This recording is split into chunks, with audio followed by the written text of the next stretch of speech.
We'll take a message. Mr. Ferguson, you got the floor. Go ahead. Put it on speaker. That's all right. Welcome. No worries. Welcome to meeting number 7 of the House of Commons Standing Committee on National Defense.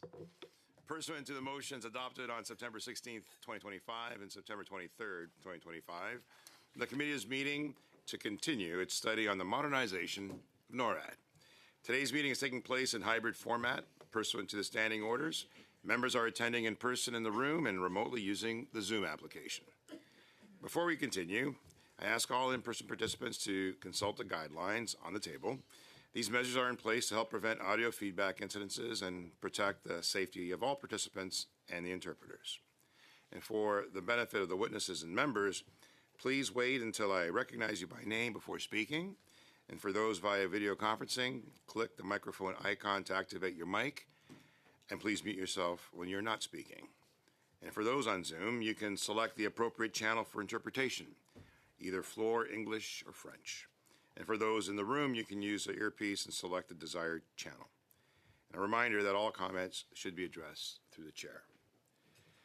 If you wish to speak, please raise your hand, or if you're on Zoom, please use the raise hand function. The clerk and I will manage a speaking order as best we can. We appreciate your patience and understanding in this regard.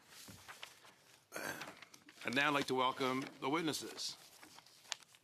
Dr. James Ferguson, he's a senior research fellow from the Center of Defense and Security Studies, University of Manitoba. Dr. Whitney Lachenbauer, Professor, Canada Research Chair in the Study of Canadian North, Trent University, via video conferencing. Dr. Tom Caraco, Director, Missile Defense Project Center for Strategic and International Studies, also by video conferencing. Dr. Gaël, I think I pronounced that correctly, Rivard Péché, Executive Director, Conference of Defense Associations Institute.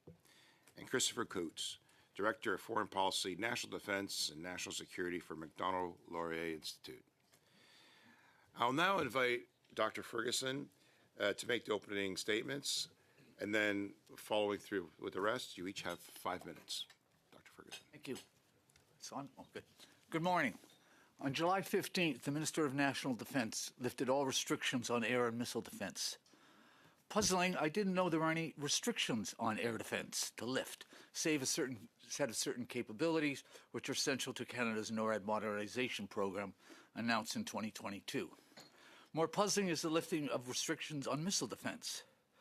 As a function of the 2005 non-participation decision, I assume that Canada is now signaling the United States an interest in participating in the U.S. Continental Ballistic Missile Defense Initiative, now conceptualized as the Golden Dome.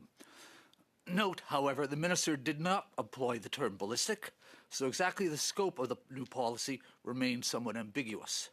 Perhaps then President Trump's recent statement that Canada has expressed interest in participating and put aside his 51st state rhetoric as vacuous rhetoric is simply a response to this signal, whether some direct expression of interest in participation at the senior level has been made remains open to speculation. Regardless, it is highly unlikely that the government has entered into formal discussions with the United States as occurred in 2003, leading to failed negotiations in 2004. Even so, I would expect that Canadian defense officials at different levels are engaged with their American counterparts to acquire as much information as possible on the Golden Dome, and certainly NORAD is also exploring its implications. In addition, I have no doubt that internal discussions are underway on the Golden Dome, its implications for Canada, and possible areas for Canada's contribution under the umbrella term Integrated Air and Missile Defense. However, engagement inside or outside of NORAD will depend on the willingness of American officials to disclose highly classified information on the Golden Dome. Even more, the Golden Dome has been assigned to U.S. Space Command, and thus access as a function of the relationship between NORAD and U.S. Northern Command is circumscribed. Regardless, the past on the ballistic missile defense file suggests that Canadian access will only follow after Canada formally negotiates participation, a policy conundrum that has long plagued Canadian policymakers. Regardless, 2 key points stand out. First, the primary threat to Canada and North America are missiles, long-range air, ground, and sea-launched cruise missiles, likely to be joined in the future by supersonic and nuclear-powered capabilities. hypersonic glide vehicles, and a range of ballistic missiles, not just ICBMs. All can be dual capable, equipped with conventional or nuclear warheads. Canada possesses or plans to acquire as part of NORAD modernization new capabilities, but limited to air cruise missile defense. There is no clear indication of future acquisition plans to acquire, obviously in conjunction with U.S. capabilities, defense against hypersonics and ballistic missiles. Even within the cruise missile domain, the need for a layer of point defense with ground and maritime capabilities is vital, including the defense of forward operating locations in the north. Second, in the absence of clear indications beyond subtle references to future ground-based systems for the defense of Canada, one becomes concerned that the government and national defense might believe that NORAD modernization is one and done. Of course, there are many reasons for an absence of clear indications, especially the current political climate, which makes any public discussion of the next steps in cooperation with the United States very problematic. Nonetheless, Canada needs to take a step forward in NORAD modernization to engage directly in contributing to the entire range of missile defense requirements with the objective to place NORAD as the command authority for the integrated air and missile defense, including hypersonics and ballistics for North America. As a function of integrated centralized command and control requirements, it also includes seeking and negotiating expanded NORAD terms of reference to go beyond its current outdated Cold War box. To do otherwise, and there is no guarantee of success, especially without a meaningful contribution, NORAD will be marginalized, kept in a box, or operationally subordinate to a U.S. command, with the hypersonic and ballistic missile defense of Canada ceded to the United States. Canada will be in the dark. I look forward to elaborating my comments and answering any other questions. Thank you. Thank you, Dr. Ferguson. Appreciate that. Dr. Rivera-Pichet, you have 5 minutes. Thank you. Monsieur le Président, Messieurs les Vice-Présidents, chers députés. Mr. Speaker, Mr. Chair, Deputy Chairs, members of the committee, it's my pleasure to be here. Before I go any further, I'd like to note that although my presentation will be in English, I'm happy to take questions and engage in discussion in French afterwards. Today, I will focus my remarks on two things. First, the rapid evolution of the threat environment that Canada faces, and second, why NORAD modernization is essential, not only to safeguard our sovereignty and continental defense, but also to ensure that Canada remains a credible and capable ally, something I will be happy to expand upon during the Q&A. To put it simply, our ability to monitor and control our territory, our continent, and its approaches has not kept pace with the evolution of threats we face. We lack the full range of capabilities needed to defend Canada against increasingly complex and sophisticated challenges. In the word of General Van Erck, former commander of NORAD and U.S. NORTHCOM, we now face a global, multi-domain operating environment. Threats to North America are no longer only conventional or strategic. They occur below the threshold of armed conflict and across multiple domains, from land, sea, and air to cyber and information operations. What happens on the other side of the world has direct implication and repercussion here at home. Our adversaries can undermine Canada's national defense and security without even setting foot on our soil. Geography, once our greatest advantage, no longer guarantees sanctuary. Our adversaries, notably China and Russia, have learned to circumvent traditional deterrence by developing alternative tools and tactics to advance their interests at our expense. Russia's military reconstruction and China's rapid military buildup are outpacing Western investments and eroding U.S. military superiority. They now have the capability and capacity to threaten all North America with a range of advanced nuclear, conventional, and non-kinetic systems. While the risk of a direct military attack remains low, we are increasingly vulnerable to hybrid threats, where adversaries blend military and non-military means, both overt and covert, to weaken and destabilize their targets.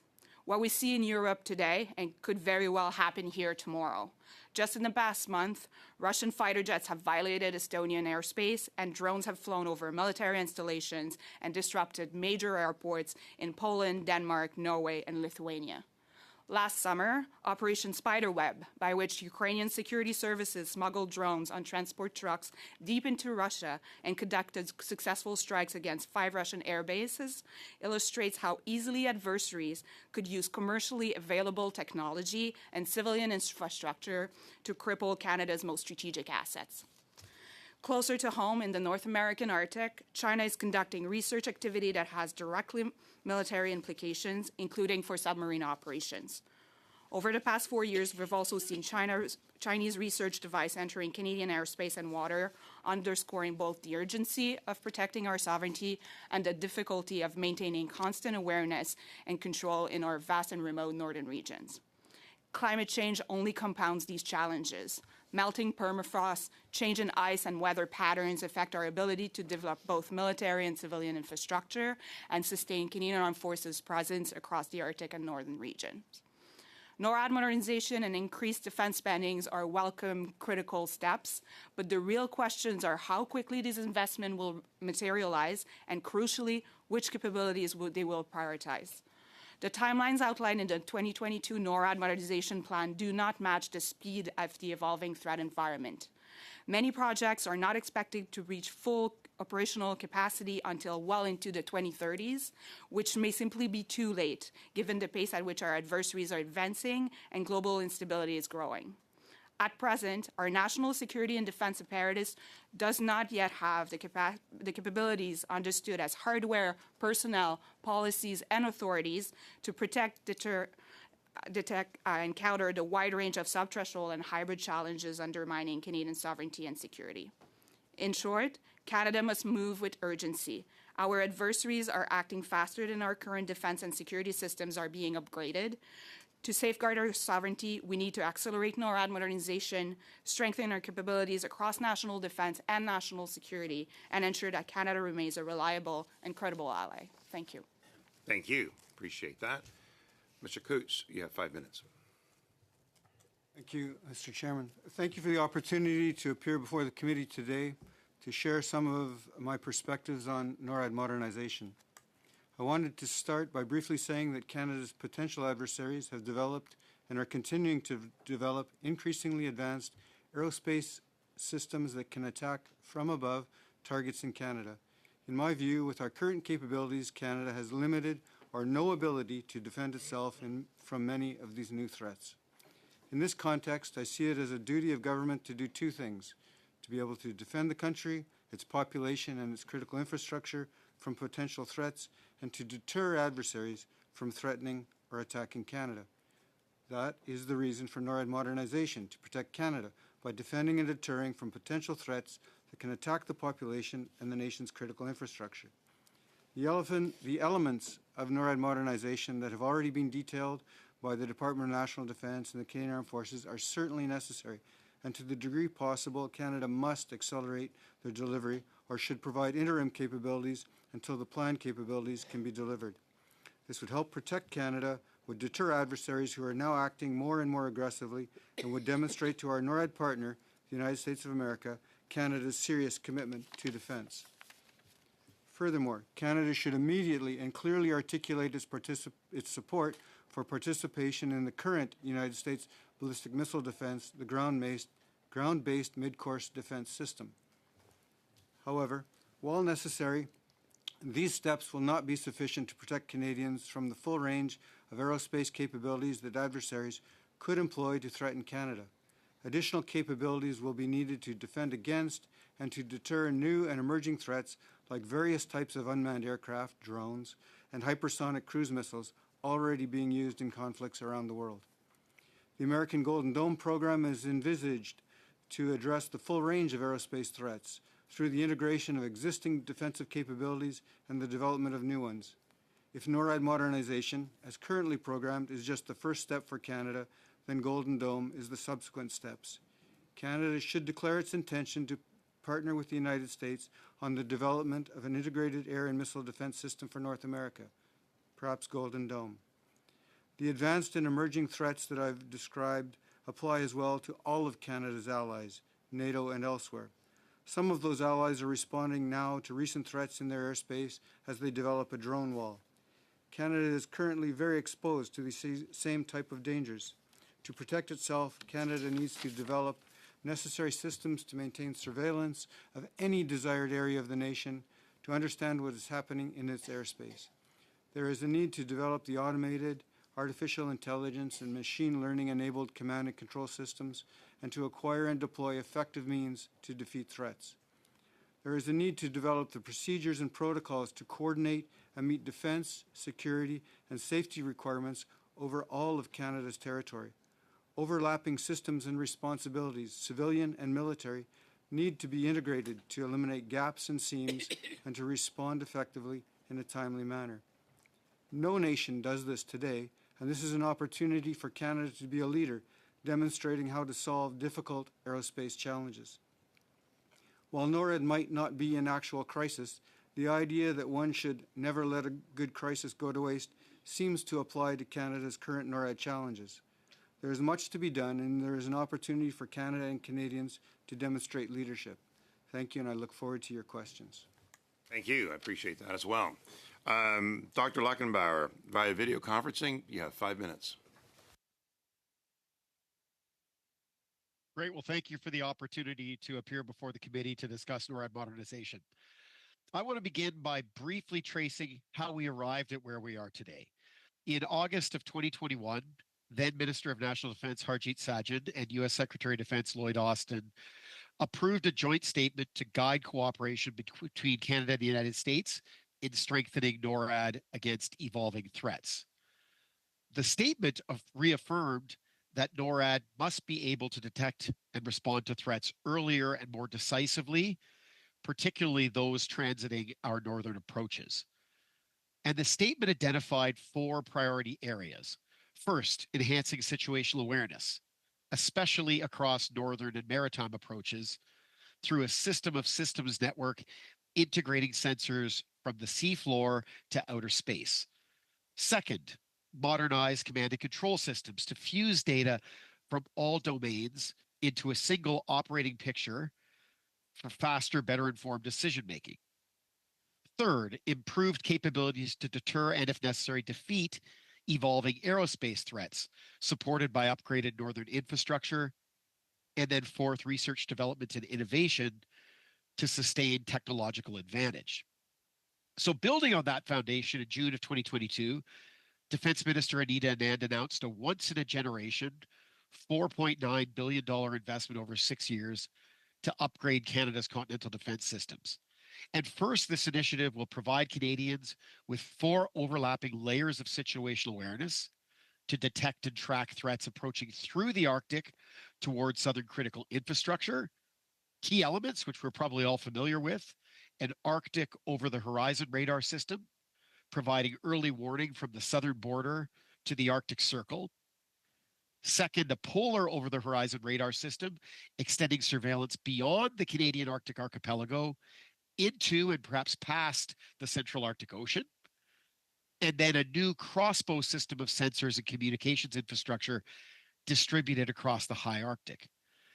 So together, these systems will be synchronized with satellite capabilities to deliver a clearer global picture of potential threats. And because these new systems will generate enormous amounts of data, the second major component of NORAD modernization is technology-enabled decision-making. So using AI, machine learning, quantum and cloud computing to process data and achieve what former NORAD Commander General Van Herk called decision superiority. Now, we've already seen Canadian announcements of over-the-horizon radar systems, enhancements to forward operating locations, and northern operational support hubs. From my observations on Arctic operations with the Canadian Rangers over the past year, some of these initiatives may be advancing faster than publicly disclosed. Fast forward to this week, and President Trump's statement that Canada and the United States will work together on a Golden Dome.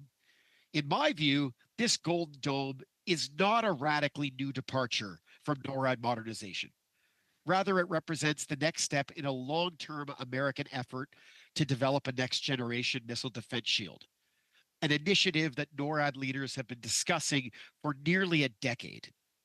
The concern is clear that ballistic, hypersonic, advanced cruise missiles, and other next-generation aerial attacks from peer or rogue adversaries pose a growing threat to North America.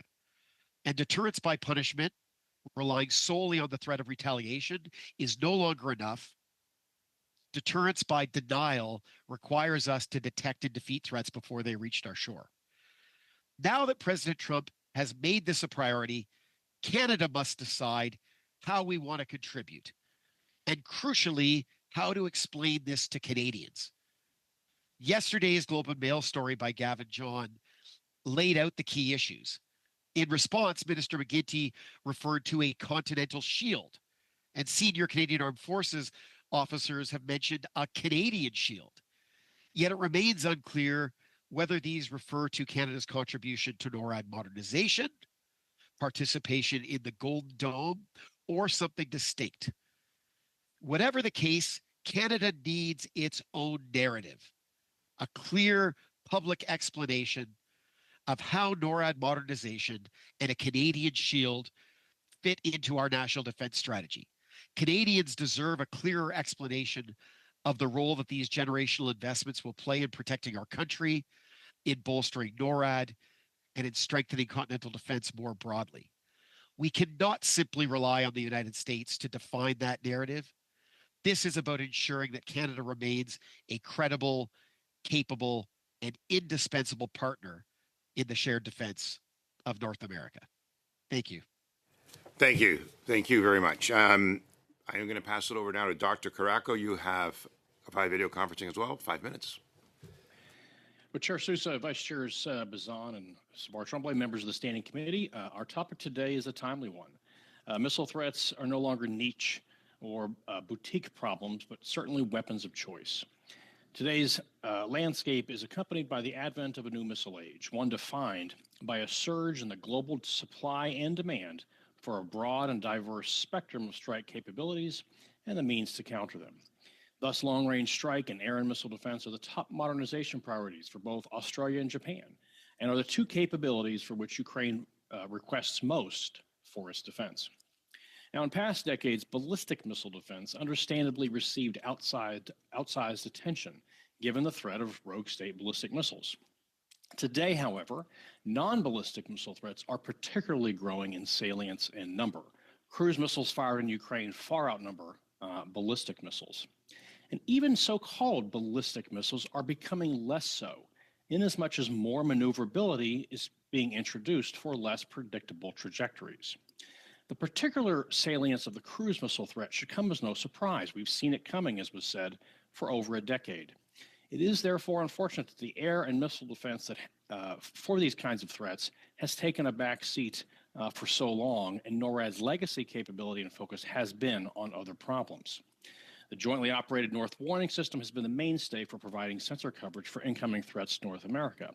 And while this architecture is critical for detecting medium and high altitude area threats, it's not as well suited to those traveling at lower altitudes. As the Canadian Department of National Defense notes, existing radar capabilities are becoming increasingly challenged by modern weapons technology, including advanced cruise missiles and hypersonic weapons, because using their non-ballistic trajectories exploits the gaps in radar coverage. In July 2022, the CSIS Missile Defense Project put out a report, North America is a Region 2, a report on air and cruise missile defense of our continent. And the title reflects the argument that air and cruise missile threats are no longer just a regional problem over there, but a problem closer to home. The past perception that air and cruise missile defense of North America is unnecessary stems from the outdated assumption that air and cruise missile threats to the homeland are a lesser included set of strategic nuclear attack deterred by the threat of retaliation. As was just said, deterring these kinds of attacks requires deterrence by denial. In light of all this, it is gratifying to read the 2024 Canadian Defence Review's commitment to build on past investments for NORAD modernization and to explore a more robust approach to integrated air and missile defense. Now, forward-based sensing from the high north is an especially critical asset, and it's gratifying to see the announcement in July about removing restrictions on air and missile defense. Numerous other allies and partners are making similar pledges to address the yawning gaps in capability. The United Kingdom Strategic Defense Review pledged £1 billion. Japan and Australia list, as I said, these as their top priorities. And the NATO Secretary General suggested the alliance may need 5 times as many systems for these air and missile defense. The U.S. Golden Dome Initiative is a long overdue effort to counter this spectrum of threats. If sustained on a combined and bipartisan basis, it could become the beginning of a generational opportunity to counter them. So far, limited details about the architecture have been publicly released, but when more becomes available, I expect it will be recognized as a necessary and quite tractable approach. As the Canadian government explores the potential for improved air and missile defense capabilities, it may be worth particular attention to sensors. If one cannot see a threat, one cannot kill it. The first area of improvement is, of course, North Warning System. Canada's investments in momentum on over-the-horizon radars are another especially important step. While they may not be able to provide fire control quality track, they can nevertheless provide cues. Another area ripe for exploration is how space sensors will contribute to non-ballistic threats. I'm thinking here of air-moving target indicators. As noted in the past, in our past reports, future architectures should consider space-based AMTI when mature. To be sure, it will not and should not undercut terrestrial OTHRs.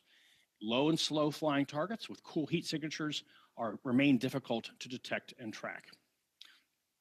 Additional investments in modernizing capabilities include air-to-air missiles, communications infrastructure, fuel depots and runways in the high north to get after all of this. A final topic of potential consideration might be the development and the thinking about the development of limited area defense zones for command and control, infrastructure nodes, and perhaps the capital. Working through what one wants to defend is often a timely consideration. Thank you for the opportunity to join you today, and I look forward to your questions. Thank you, and thank you all for your opening remarks. Very enlightening. We're going to go to our first round of questions. Each member is going to have 6 minutes to start us to ask of you, and then I'll try to maintain the clock to give everybody the opportunity to speak. But I'll be flexible if you have good answers, of course. No, all the best, and I'm going to pass it over to Mr. Kibble to start us off for 6 minutes. Thank you, Mr. Chair, and thank you to all our panel for being here. This is such an important topic that I wish I had significantly more time to ask questions, and I certainly appreciate very much the insight in the opening statements. I'm not really sure where to begin. There's so much to go, but I'll start with Dr. Pisha if I can. In terms of modernization we need to see happen for NORAD, what would you say needs to be implemented to deal with the hybrid threats that you mentioned in your opening statement, and how quickly would you feel that these need to happen? Can I answer directly? Yeah, please. Yeah, thank you for the question. I think NORAD modernization, it's also about understanding that those new capabilities that we're discussing are not being developed and implemented in a vacuum. And therefore, our adversary can target the development and implementations of those tactics. And I think what we need is a whole of society and a whole of government response with increased investment in national security apparatus to better support NORAD modernization. And that goes with protection of research and development, science and technology, as well as investment in domestic intelligence to make sure that those are protected. As well, I would say investment in cyber and space, in the space domain for sovereign capabilities is going to be important to make sure that we can protect against our own capabilities through NORAD, but as well as positioning ourselves properly, considering what our adversaries are currently developing in terms of counter space technology. Thank you very much. And for Dr. Luckenbauer, I appreciate and I think your idea for a narrative is excellent, and deterrence by denial should perhaps be a part of that, integrated into that. You used the term Canadian shield. What are the risks of a Canadian shield versus an integrated North American system? Great. Well, thank you very much for the question. I mean, certainly there's a cost issue. I think there's lots of disincentives for either Canada or the United States to think in defending our shared continent that we want to do things independently of each other. We have a long history, certainly most clearly demonstrated through NORAD, of working together, realize we achieve a lot of equities and can also make investments in strategic redundancies together that we can't do if we're just doing things on our own. And let's face it, the cost of doing things on our own are probably going to be insurmountable or at least unrealistic short term, never mind access to the technologies. So again, I see Canadian Shield as something that has not been elaborated upon. It's sort of been dropped as a teaser from some senior officials. I'd love for them to flesh that out more, but I see that Canadian Shield really being the bedrock of our contribution to this overall integrated continental effort. Thank you very much, and I appreciate your comments. Mr. Coates, I had the pleasure of sailing with your brother many years ago, so it's a pleasure to have you here. You've been quoted as saying Canada cannot afford to be seen as holding back the U.S., and if Canada fails to step up to the plate, the umbrella of security America presently presents and offers to us as a northern neighbor will be quickly undermined. What steps do you believe we need to be taking for NORAD modernization to ensure that we're seen as stepping up?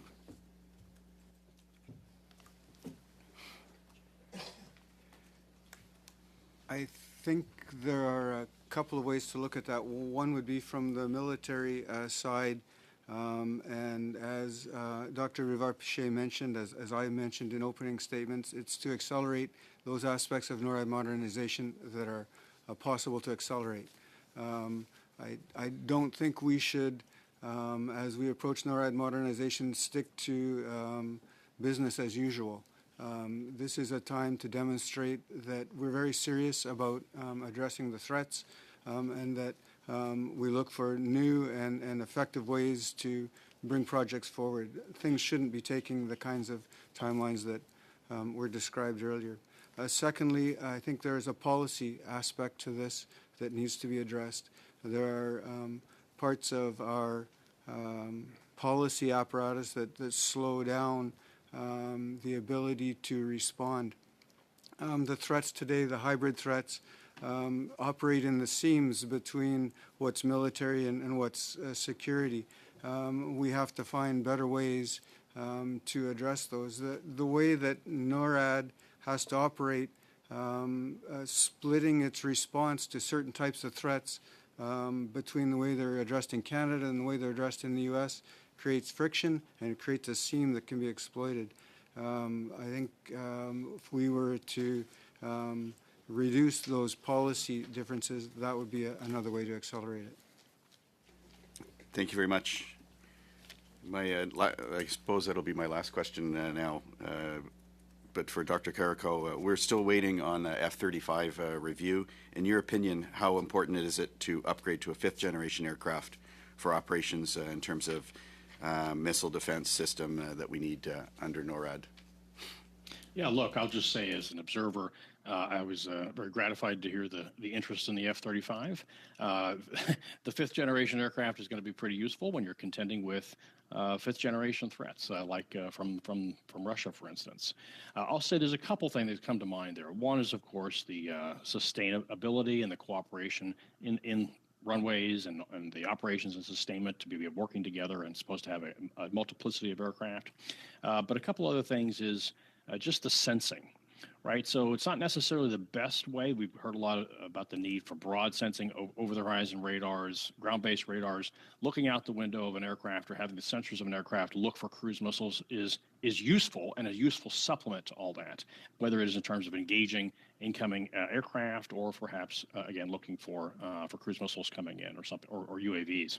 So I think the sensor package on the F-35 is what jumps out to me as much as anything. Thank you. Thank you very much. Thank you, Mr. Kimball. Mr. Madet, you have 6 minutes. Thank you. My first question is for Dr. Lachenbauer. And Dr. Lachenbauer, I just should mention that my youngest daughter was the captain of the Trent University women's rugby team. So go Trent. How can, Dr. Lachenbauer, how can modernization efforts respect and incorporate Indigenous knowledge and presence in the Arctic? I think this is quite often neglected in some of our deliberations on this. Great. Well, thank you very much. I mean, I think it already is. So there was an operation, didn't receive a lot of media fanfare, but there should be a story coming out in the next couple of weeks about Operation Nanook Takunik, which had 3 legs to it. It was in the high Arctic this July, involving small groups of Canadian Rangers who were deployed beyond the main population group, actually beyond where there are any civilian communities, to go in and look at potential locations, presumably that would be used from some of the infrastructure that could be part of this overall sensing package that we're developing.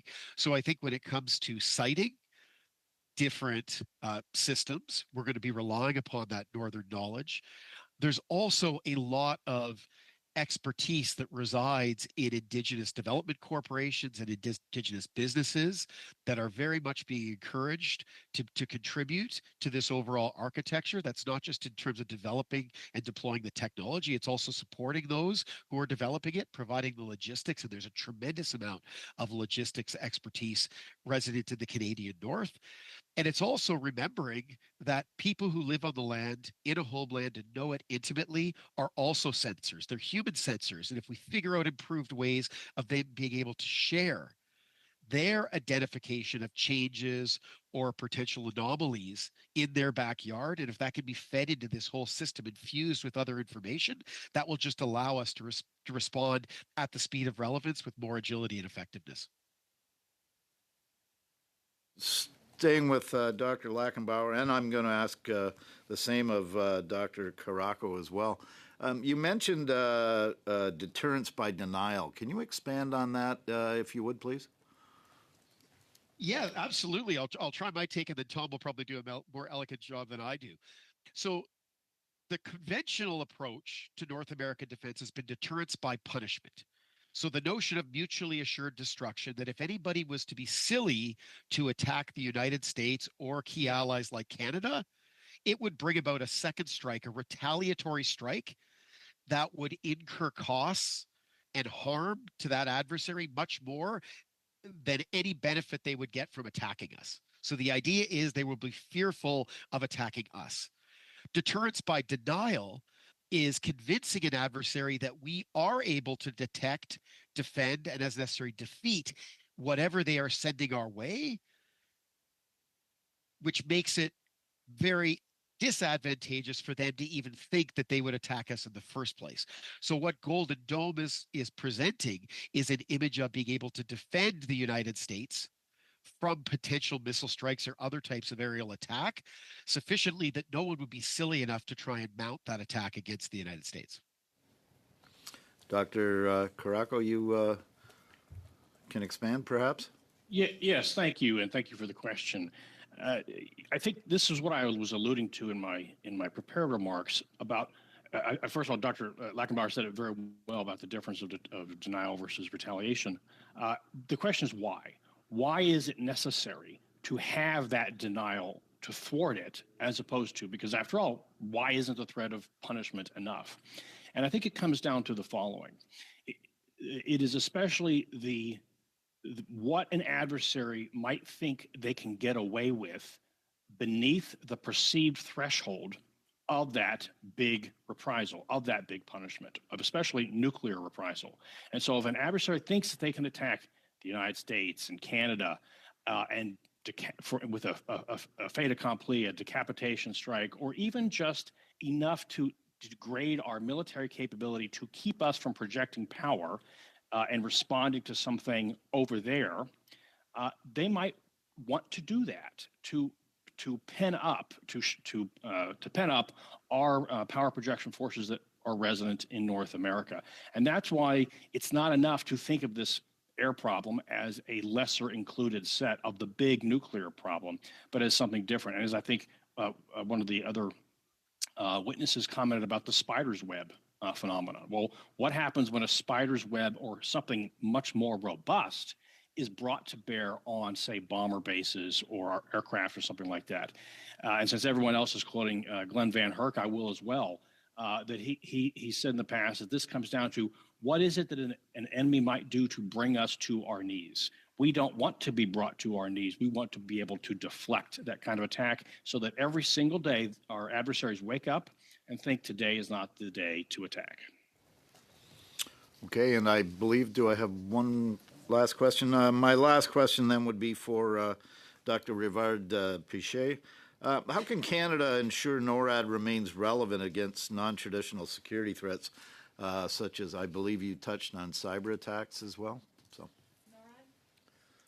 NORAD is part of the solution and is a system of defense that we would need to defend Canada against threats that are really across an entire spectrum. We've been talking about nuclear conventional threats, but what I've been trying to highlight is the fact that we're also facing threats that are below the threshold, that are short of war, and are often very hard to identify, and then once they manifest, are very hard to counter because we can't really pinpoint them and we can't really pinpoint their effect. And so it's important when we talk about deterrence to also talk about deterrence by resilience.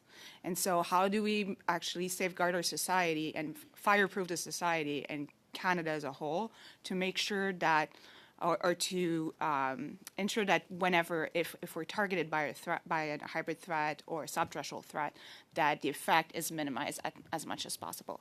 And this is why we need to see investment upstream in society in addressing some of the themes that we've been talking about, but other themes, like, for example, in terms of in the Arctic, like the contentious relationship with Indigenous people, for example, our lack of awareness, our lack of engagement can be and has been targeted by adversaries in the past. And so it's really, that's why when I talk about a whole of government and a whole of society approach to continental defense, we need to take into consideration those things, because in the words of General Van Eyck, right, it's about bringing us to our knee and really reducing and impeding on our will to fight. And when you look at China and Russia's strategy, ultimately the idea is that Canada would not want to fight them or would not want to counter them, but by affecting really our will within the society. Thank you. Monsieur Savard-Tremblay, you have 6 minutes. Mr. Savard-Tremblay, you have 6 minutes. Thank you, Chair. Thank you to all of our witnesses for their presentations today. They are very enlightening. My question is for Mr. Ferguson. You said that credible defense means integration when it comes to anti-ballistic missiles, and also strengthening our position. Is the interpretation working, sir? Do you need time?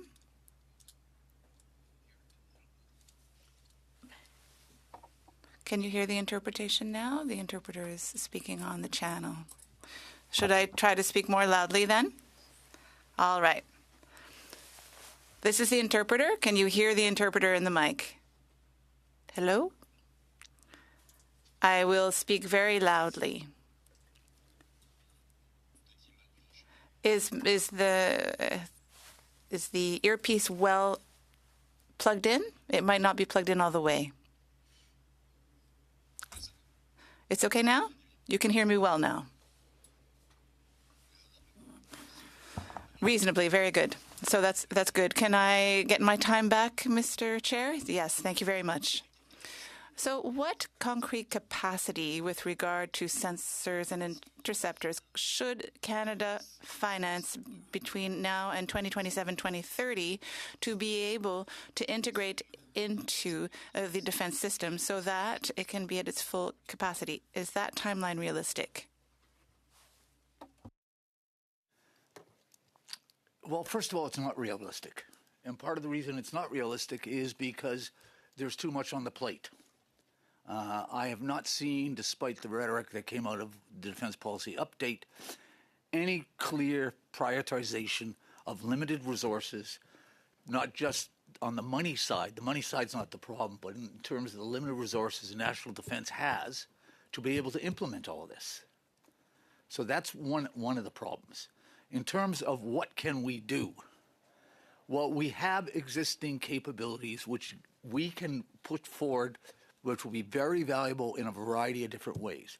For example, we have 3 RadarSat constellation satellites, which provide some coverage, not just of the Arctic, the North, but on a global basis because of orbital dynamics.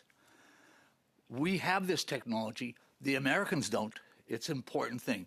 Why are we not investing to put up a 24/7 satellite constellation with, as was pointed out, trying to develop, and National Defense 20 years ago tried to develop on RadarSat-1 a ground moving target indicator. With that additional focus, with an air moving target indicator, that's something we could do. And we could do it very quickly to fill a gap that exists. We also have in space Sapphire, which is an optical sensor, which can be expanded and should be expanded. It's on the list, but again, it's proven technology. It's very good, supports the American Space Surveillance Network, that you can put more satellites up, turn them to provide for potentially for the hypersonic level and certain ballistic missile level tracking and queuing of great value. So those are the things we can do, and we can do them quickly. Instead of, well, we're working down the road with new technologies, we'll get to them eventually, but as has been pointed out, it may be too late by the time we get to them. So what capabilities do we really have right now relative in terms of a division of labor? And this will be my last point. We have this sense that the Americans can do everything. They can't do everything. They have limited resources, a lot more than we do, but they have limited resources. What, in negotiations and discussions with the United States, what particular technologies, including especially Canadian defense technologies and industries, can we exploit quickly within division labor with the United States to fill gaps for the defense of North America? That's a meaningful contribution. But looking down for advanced technologies down the road isn't going to get us very far, because we know one other thing. A lot of these times, these futuristic projects fail miserably at the end of the day, cost lots of money, and just don't work. So that's how I would answer that. Thank you. Oui, mais justement, attends, je vais vous laisser mettre. Oui, mais là, vous m'entendez? Can you hear me now? So, when you came to the committee earlier, you evoked the risks of a spatial blackout that would make NORAD blind. So in the case where we lost U.S. sensors, well, then we're in deep trouble. Correct. We could be blinded. I get a concern right now, and Tom mentioned the North Warning System. In many ways, that's a single point of failure. We don't have much redundancy, and we need redundancy in the sensors so that it can't be just one thing, take one thing out, and we are blind. Space has to be integrated. And down the road, with if we do proceed, I think we're proceeding with the AWACS capability in conjunction with the United States. That provides a valuable air-based sensor system going with the ground-based sensors. So we have to avoid a single point of failure, because we could be in the dark very quickly. In fact, let me be blunt, against the long-range cruise missile threat in the Arctic, we are blind. We are in the dark right now. Not tomorrow. Right now, we've been in the dark for a decade, and we're still not really moving along. Ça a le mérite d'être très clair. Je vous remercie. Thank you. You've stated it very clearly. Ms. Rivard-Piché, there was an announcement that the first sites for the Beyond the Horizon radar in the Arctic started in July 2025, or the announcement was made in July 2025, but there are still constraints. It's not easy with the weather, for example. There are logistics and energy issues as well. Can you explain that? With regard to that, and yes, what has to be watched and what we could do, what we have to keep an eye on, and what the plan is to mitigate those problems. So based on where the sites are located, we have to ensure that the weather and temperature changes caused by climate change, such as storms, for example, are mitigated. So we can use the new capacities to their maximum extent. And then there's also protecting the force. We have, once the sites are set up, we have to make sure that they are not vulnerable to the actions of nefarious actors. So we have to work with the armed forces, of course, but I'd like to come back to what I said earlier, but we really need a whole of government approach to ensure that the sites are well protected. Beyond that, we have to realize that the issue of redundancy is incredibly important. We cannot just rely on one or two sites. It's different, or systems. We have to have diverse systems in various areas of operation to be able to work together to support the physical network. And I think what's important as well to take into account for the modernization of NORAD is to have a clear list of critical infrastructure throughout Canada and set priorities to be able to protect those proactively. We have to make sure Because, yes, of course, there's the Golden Dome idea. There's a protective dome over the whole continent. But the reality is that we have an enormous landmass and territory, and it's very difficult to protect it all. So we have to set priorities with regard to protecting the sites. Thank you. A very quick question. Yes? Oh, no, I'm out of time. Thank you. We're in the second round now. You have 5 minutes. Thank you very much. For the benefit of all Canadians, I've talked to a lot of Canadians, and they feel that the problems in the world right now are over there. Ukraine has nothing to do with us. The Middle East has nothing to do with us, and so on. Problems in the South China Sea are all far away. Dr. Ferguson, can you, in some ways this reminds me of the talks in Whitehall in the 1930s, in the late 1930s coming up to it. Would you say that over the past 10 years, the geostrategic situation in the world has degraded? No. Would you say Canada's position within the geostrategic Degraded? has degraded? Yes. Okay, thank you. Mr. Coates, if I can just, let me. Go ahead. We get so focused on particularly the two wars going on right now, and then discussions about China and the future and instability. The world is not degraded. It's not changed a great deal except with the empirical side of what's happened. But all these indicators have been there for well over a decade and a half, at least a decade and a half. And you could even go back further. What we've done is, outside of rhetoric, just ignore them. And that's why we are so far behind. Mr. Coates, how would you answer that question? I would say, so there were two parts to it. Is the world changed and then Canada's place in it? I would say, like Dr. Ferguson, that there have been indications, but the world is a worse place now than it's been in most living memory. In terms of Canada's place in it, it's bad and getting worse. Dr. Krakow, how would you respond to that? Well, I do appreciate Dr. Ferguson's candor. I guess what I would say is that we have gotten good at diagnosing the problem. We've figured out that the world has changed, and we have even begun to prescribe some solutions. We've said what we need to invest in, what we need to do differently to contend with these threats from major powers, but we've not yet begun to take our medicine. And so we're not yet on the road to recovery. And so the sense of urgency has just not sunk in yet. Dr. Ferguson, you wrote in 2021 that Canada is strategically adrift. Would you say that the 5 points that the defense minister has outlined, that those constitute a strategic tying down or a strategic plan? The best I would say is they're a nice outline.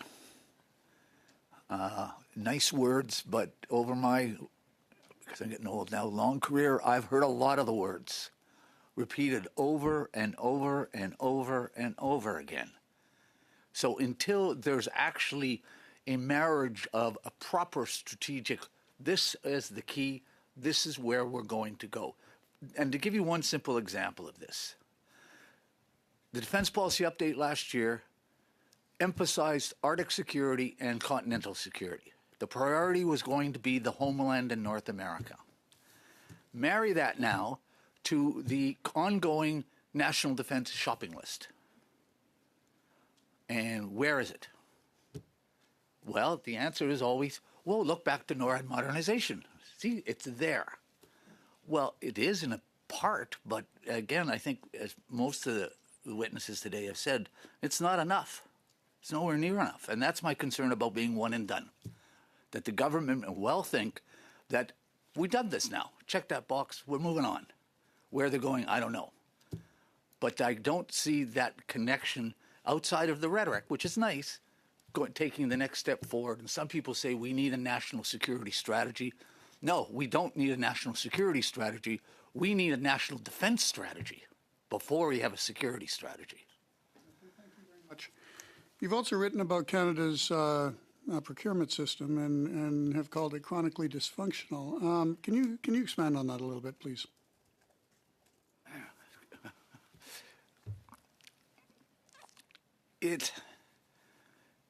There are so many political forces, actors involved, and we now, of course, have the announcement of the Defense Investment Agency with the Defense Investment Czar, I guess. I don't know how. And what's missing is that all the forces that are at play, and I understand them entirely, and it's why I've also argued that you cannot fix the procurement system. You can play on the margins and move it little bits, but you're not going to fix it because we're not going to get rid of offsets. We're not going to get rid of industrial and technological benefits.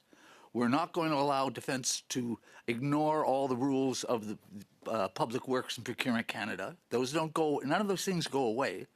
Foreign Affairs isn't going to let this go. So all those actors and their interests are still there, and that's what makes it dysfunctional, particularly from the military point of view, is we need things, we need them quickly. Military requirements should supersede any other requirements, period. That's the military view. I understand that entirely. But of course, that's not the political reality of the world. And remember, and Tom may correct me about this, we're not alone in this. Every major country faces the same problems with procurement, and there's always solutions. I don't know how, probably the number of studies on fixing procurement in the United States over the past 40, 50 years, you'd fill this room. And what happens? She still stumbles along. I hope the agency will improve things. I wouldn't put $1 on it. Thank you. Thank you, Mr. Ferguson. Mr. Anderson, thank you.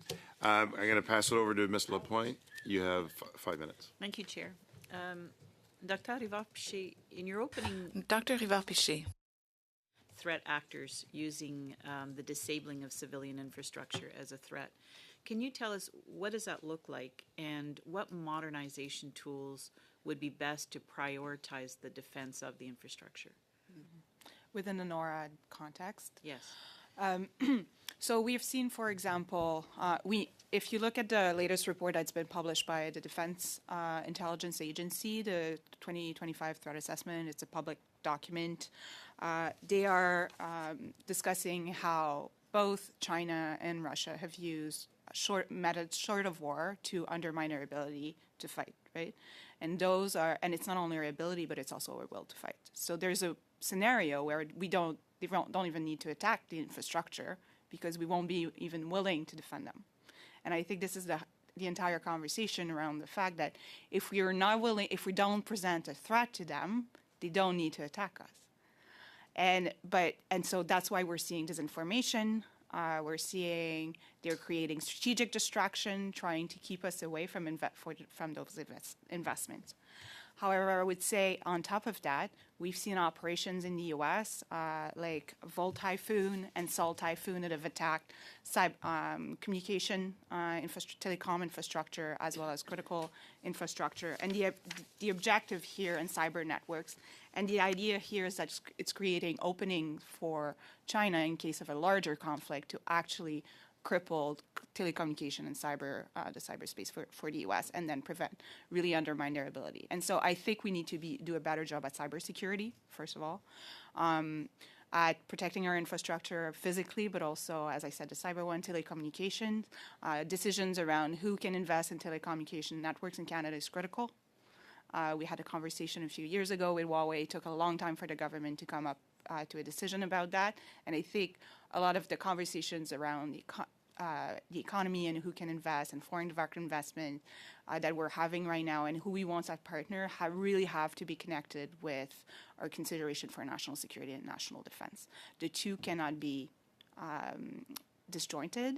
And I would argue it took the comment from the Trump and Mr. President Trump about being a 51st state and the tariff for us to really wake up about economic security. But I would argue that economic security is closely linked to continental defense and ultimately to our ability to defend our country. Thank you for that response. Dr. Lachenbauer, you mentioned data processing utilizing AI and quantum tools for decision superiority. Can you expand on the importance of this capability in terms of being a priority for modernization? Yeah, thanks. Great question. So I think it's grappling with the challenge that as we bring online more sensors and more sophisticated sensors, we're actually ingesting such an incredible volume of data that the ability for individual humans to be able to process it, filter out what is relevant and what is not relevant, and arrive at decision points is becoming increasingly difficult. So using tools, be they machine learning or AI, to help to do that fusion function, to help to do that first triage, to sort what's useful and what's not, what's noise and what's relevant, will allow humans to be on the loop of decision making, even if we're automating a lot of the processes of figuring out what data is relevant to identifying threats or assessing risks. Why this is important is it allows us to have that decision superiority ideal, where our adversaries must calculate that before they make any move, we have got a whole array of different sensors. They're going to be anticipating what they're doing, and means that by the time they're making a decision, they should be worried that we've already anticipated that decision and taking mitigative steps to make sure that that's not going to be allowed to harm us. So putting this together, I think it's coping with the reality that we're dealing with such mass quantities of data that we need to figure out more efficient and effective ways of processing that data at the speed of relevance to be able to make sure that we're able to make the best decisions. And those decisions are not just kinetic kills of delivery systems flying into our airspace. Ideally, they're non-kinetic responses, which includes diplomacy and other coercive tools right before those things are ever launched. Thank you. Dr. Caraco, what are the opportunities and challenges as you see them for Canada in modernizing NORAD with the current U.S. administration? Some people would tell us there's a concern around consistency and reliability. In your opinion, where should we align and where should we be cautious? That's a great question. I guess, first of all, what I would say is I was very gratified as someone who's been following this particular air and cruise missile threats for a while. I was very gratified by the announcement a couple of years ago about a long-term and very significant investment in the investment of NORAD. It's, as some of the other folks have said, long overdue. I think, again, I called this out in my prepared remarks, that China's ahead of the United States right now in terms of the over-the-horizon radars, actually in terms of building them. We know that we want them, and we're moving towards that slowly, but getting those over-the-horizon radars, like getting them built and up and running, I think is just tremendously important. And then in terms of, I think, so staying consistent on that would be tremendously helpful. And I think there's some folks have alluded to the policy decisions. I think those are probably going away. This is one of the reasons I deliberately emphasize the non-ballistic threats, because no kidding, the intellectual baggage of the past about BMD per se, that's a different world. The world of the threats we live in are especially the non-ballistic things. Someone just quoted the DIA report. You know, the DIA also put out an infographic a couple months ago that China is expected to have 5,000 land attack cruise missiles by 2035. They are building up massive quantities of these things. So being able to detect and track them, super, super important. And I also want to add on to the previous comment about artificial intelligence and machine learning to be able to process all these sorts of things. We've got to connect all these sensors together, both of us together, because it is too much for a human being looking at 17 screens to comprehend. And I'll just say that it was a known thing, and it was in our cruise missile defense report from 2022 about the algorithms tuning out certain kinds of radar responses. And 9 months later, the Chinese spy balloon thing happened. And that's exactly what happened, because the radars were looking for things that looked like bombers or ICBMs, and they were tuning out the something that was floating like a balloon. And so allowing that raw data to come together and pulling all that together, that's why the integrated battle management layer is going to be the single most important, and I think the earliest thing to get right between for the United States Golden Dome effort and for the broader air defense and NORAD effort broadly. Cool. That's the point. Mr. Tremblay, you have 2.5 minutes, with a little leeway. Bon. Alors, tout à l'heure, j'avais pas essayé All right. Last time I tried to ask if I had time for a yes or no question, but now I'd like to give you time to develop your answer. I'd like to pick up where I left off. So 2029, is that an objective that is realistic? Answer, I hope so, but I think it would have to happen more quickly than that. Because when you look, well, Russia will be back to its full preparation state for its for military purposes by 2028, and for China and Taiwan, I mean, if we look at what's going on there, it's way too late. 2028, 2029 is way too late because there could be a regional war there. So to be a credible ally, we have to be able to defend our national territory and then to be able to contribute to other ongoing issues. So we have to look at how we can be there with our allies. And to do that, we have to be able to protect our national territory first. So we have to have that capacity in place. And to do that, we have to have a timeline that takes into account the threats and how quickly they will manifest. Now, with regard to the famous Golden Dome, and everybody agrees that it's not exactly NORAD, but it's complementary to NORAD. So what do we know about it? Really, we just know that there's interest on both sides. I mean, we've seen it in the news a little bit, but it looks like, a fairly, it's a project, but it doesn't seem to be very concrete. So, President Trump will talk about it, then he goes quiet, it comes back a couple of months later. So what do we know? So NORAD and U.S. Northcom have identified the need, and it's been a while. They've identified the need for a better system to defend the North American continent, and Golden Dome is the solution. Well, at least it's the way that the Trump administration presented that solution in January 2025. And so for Canada, it is clear when we see the threat that we are facing across the spectrum of conflicts, we need something to protect us against air and missile attacks. So I think that Golden Dome was very politicized by the Trump administration, also the questions and comments that were made about Canada and the United States and the 51st state and the tariffs. But what it does identify is a critical weakness in our ability to defend Canada and the entire continent. And ultimately, yes, that issue is going to have to be depoliticized.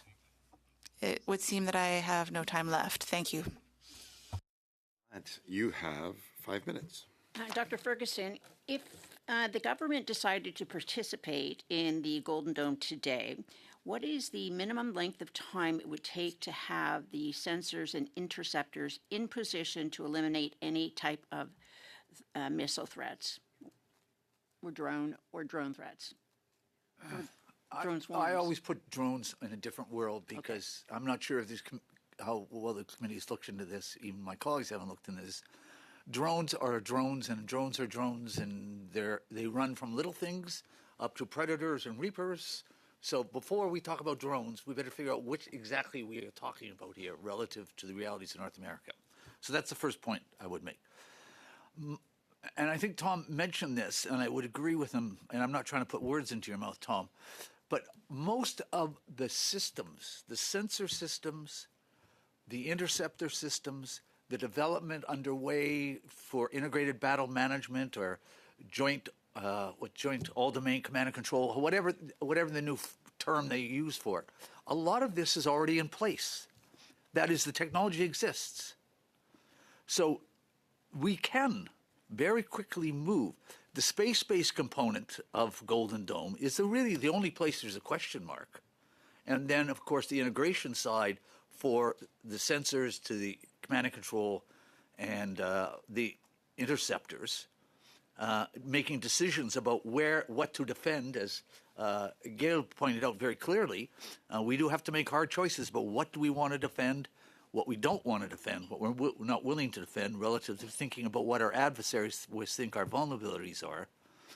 Caroca, what is the minimum length of time North America could be faced with an imminent missile threat?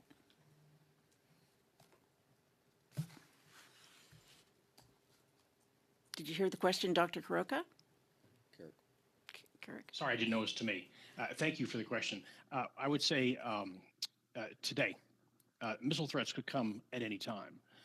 And so I think the threat is here. It's not a tomorrow problem. It's very much a today problem.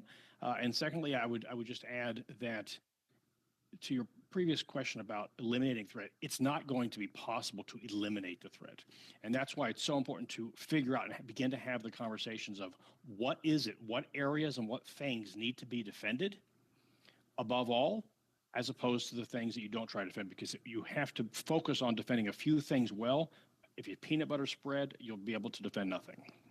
So, Mr. Coates, I think the last time I saw you was at Cheyenne Mountain. So, with reference to Dr. Rivard-Pichet's comment about hybrid threats that could trigger a response to NORAD, what type of hybrid threat would trigger a response from NORAD?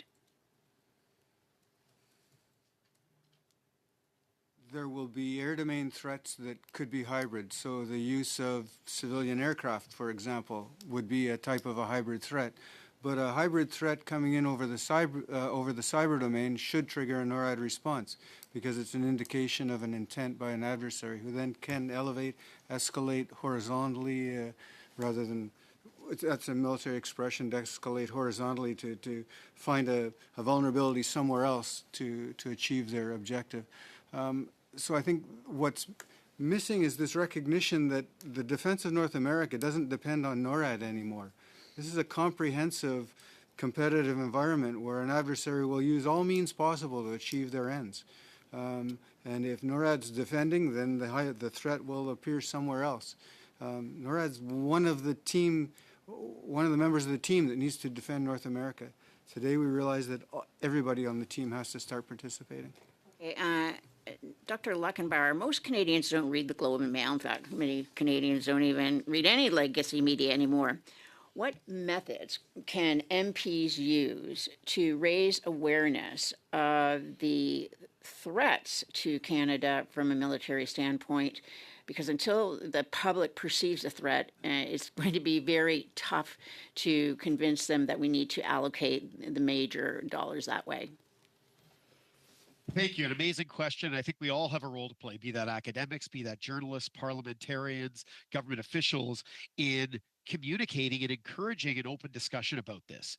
So an example would be with the roundtable or open public session that was hosted in the city of Kawartha Lakes, just north of Peterborough, which is going to be the site of the Arctic Over-the-Horizon Radar Southern-Based Array a few weeks ago.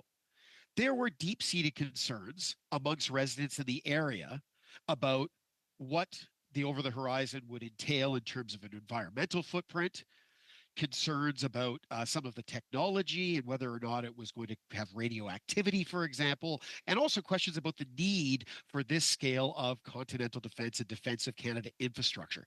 Those are opportunities for parliamentarians to potentially be involved at the constituency level in nurturing conversations, realizing that not everybody is always going to be aligned on viewpoints. So I think even within your respective caucuses, to encourage that these are big discussions that are going to challenge a lot of our cherished assumptions. So we should have free, open discussion about some of the friction points or some of the lingering insecurities around these kind of projects. But then I think most importantly, leave Canadians with a sense that perhaps we're not in an immediate existential crisis, but we need to act with urgency. We need to make decisions and implement things today, or we're going to find ourselves in a crisis in the future. And that doesn't mean that we're going to have all the solutions already at our fingertips. We're going to have to build, improvise, adapt, enhance going forward. So further to what Dr. Caraco said there, it's not about eliminating threats. It's about managing threats. It's about mitigating risks. And it's about recognizing we do have capabilities right now to deal with certain types of missile threats in terms of detecting and defeating them, but not others.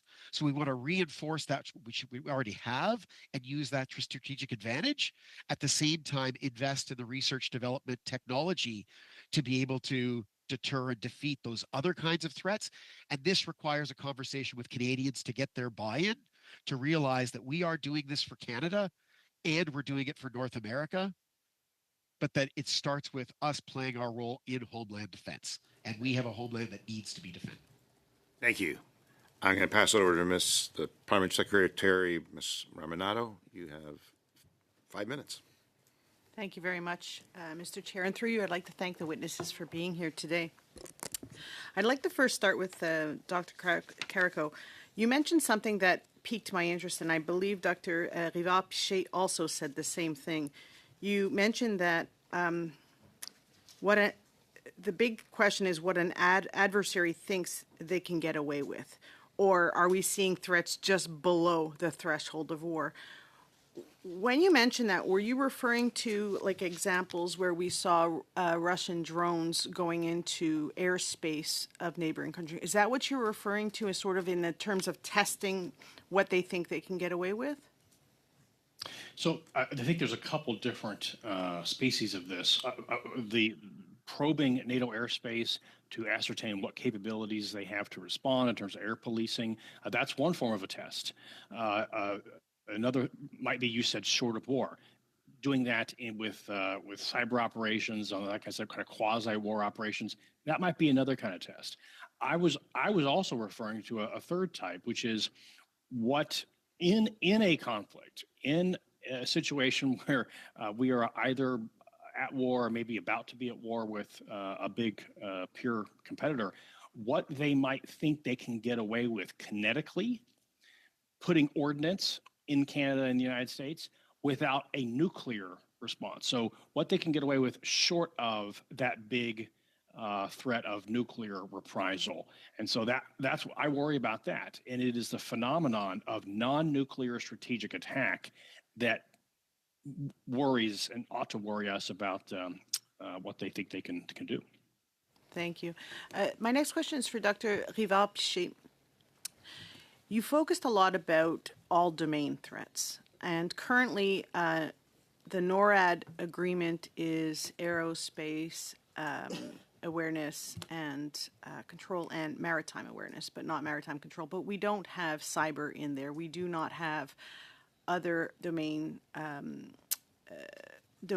in the NORAD agreement. What would you recommend in terms of our NORAD modernization, our conversations with the United States in terms of continental defense? What would you recommend that be included in a new and improved NORAD?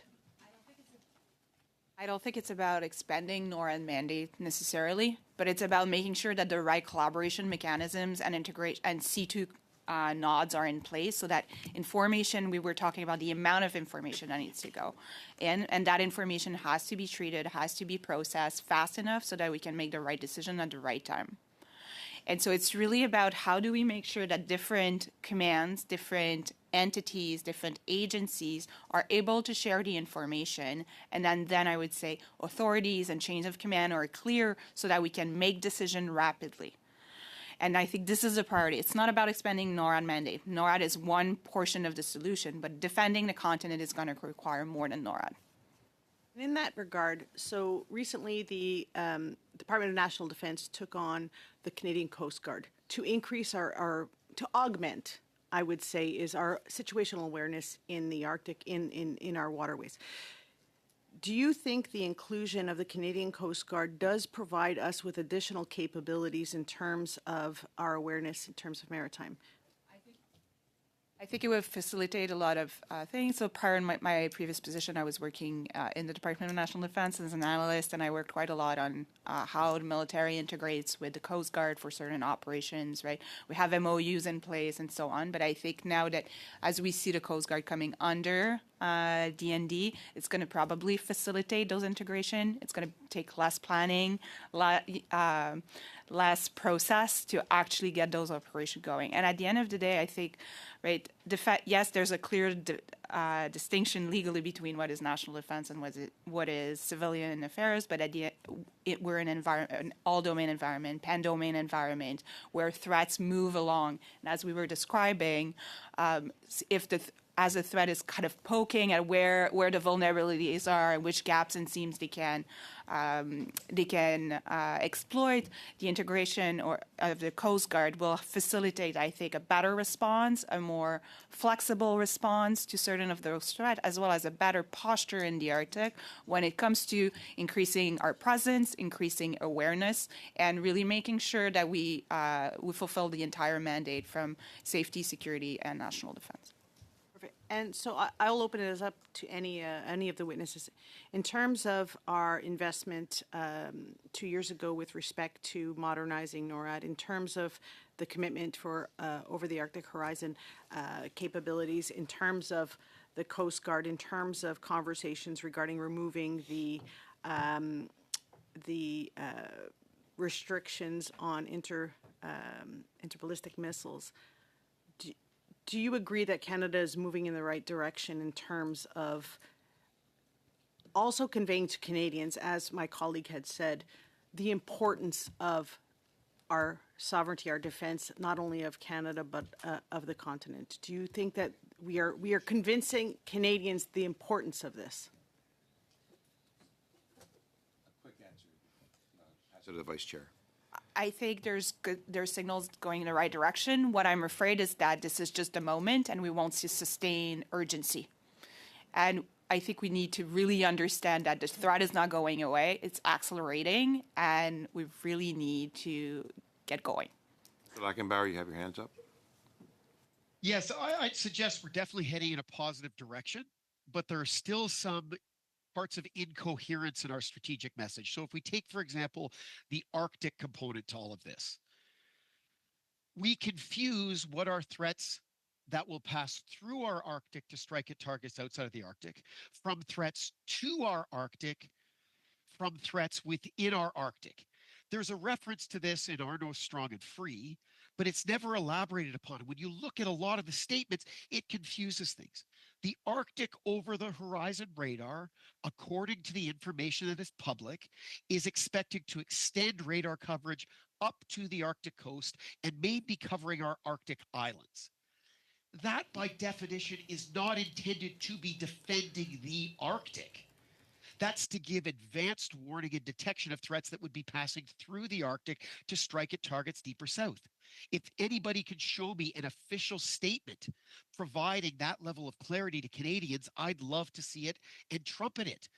So I think here's where we need to get more precise. We're making investments in the Arctic that are part of defending all of Canada and, by extension, defending all of North America. When I'm at roundtables and speaking with Northern rights holders and stakeholders, they are interested in doing their part to support the defense of Canada. We should be really clear that we're talking about defending our nation as a whole at this moment and defending our shared continent and build from there, and then be clear talking about the nature of who is being targeted by what. And then I think we can get to the level of fidelity and sophistication that Tom and others are sharing with us here. Thank you, Mr. Lackenbauer. I'm sensitive to time here. Mr. Caraco, I know your hand is up, but I'm going to give Mr. Bazan his due time. So we're going to start round 3. Vice Chair, you have 5 minutes. Okay, and before you start the clock, I just want to put this following notice on motion, not moving it, just tabling it, that the committee undertake a study regarding the Prime Minister's recent appointment of Doug Guzman as Chief Executive Officer of the new Defence Investment Agency, an annual salary of $679,100. And for the purposes of the study, hold one meeting dedicated to the study by inviting Doug Guzman, CEO of the Defence Investment Agency, invite Bill Matthews, Secretary of the Treasury Board, and invite the Director of Appointments, Office of the Prime Minister, and that the committee reports its findings and recommendations to the House. That's on notice. I'll give that to the clerk for translation. Now you can start my time. Okay, thank you, Mr. Bazan. Back to you. Okay, so I just want to thank our witnesses and for their candor. Dr. Caraco, I just want to start with you. You said one thing in your opening statement about over-the-horizon radar that I found disturbing.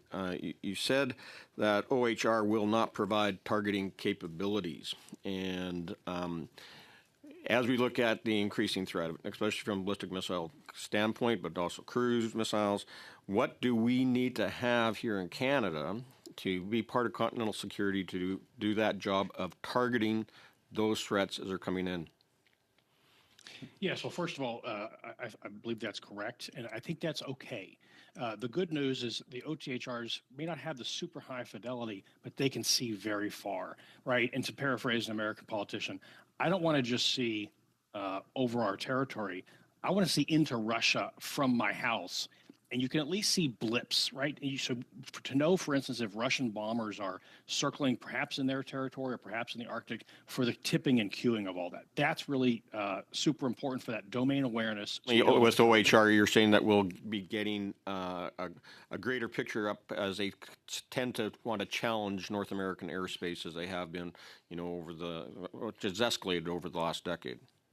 It's a useful tool in the toolbox, but Canada is also getting for its surface combatants, the Spy-7 radar, for instance, and that had S-band. That's a completely different animal. It's useful to view ballistic missile threats with the higher fidelity that I think you're looking for. We want to be installing Aegis as a ground-based system as well. That's Canada's choice. What I would say, and I would really foot stomp what was said, I think by Dr. Ferguson and maybe some other folks, is you want lots and lots of sensors. You don't want to put all your eggs in proliferated LEO space. You don't want to put all your eggs in any one type. You want to have a diversity of sensor types so that if they can successfully blind one, you still got lots more. So AWACS, F-35 sensor package, you can't kill it. You can't even hunker down if you don't first see the threat. Thank you. General Coates, when we were down in NORAD a few years back, I believe it was Admiral Gortney was the commander at the time, and one of the comments he made to us is that instead of just sitting around all the time trying to shoot down the arrows, we should also be prepared to shoot the archer.